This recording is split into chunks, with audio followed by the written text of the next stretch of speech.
PM મોદીની appeal પર રાજ્યના સરકારના મંત્રીઓ પણ કાર પુલિંગ અને ઇલેક્ટ્રિક વાહનોનો ઉપયોગ કરવાની ઝુંબેશમાં જોડાયા. ઈંધણની બચત માટે નાયબ મુખ્યમંત્રી હર્ષ સંઘવી અને મંત્રી કૌશિક વેકરિયા એક જ કારમાં સવાર થઈને કેબિનેટની બેઠકમાં પહોંચ્યા. તો મંત્રી પ્રવીણ માળી ઇલેક્ટ્રિક ટુ વ્હીલર અને સંજયસિંહ મહિડા પણ ઇલેક્ટ્રિક કાર લઈ અને કેબિનેટની બેઠક માટે ગાંધીનગર પહોંચ્યા.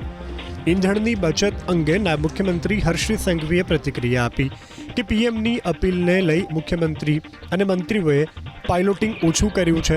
કાર પુલિંગ કરીને મંત્રીઓ ઓફિસ આવી રહ્યા છે. સાથે જ અધિકારીઓની બેઠક માટે ન બોલાવી અને વર્ચ્યુઅલી બેઠકમાં જોડાવાની સૂચના આપી છે. સામાન્ય નાગરિકો બી આ અભિયાનમાં જોડાઈ ચૂક્યા હોય ત્યારે અમારી બી સૌની એક ખૂબ મહત્ત્વની ફરજ છે. તો આજે અમારા સાથી મંત્રીઓ જોડે કાર પુલિંગનો બી એક અભિયાનને આગળ વધારવા માટે અને સાથે સાથે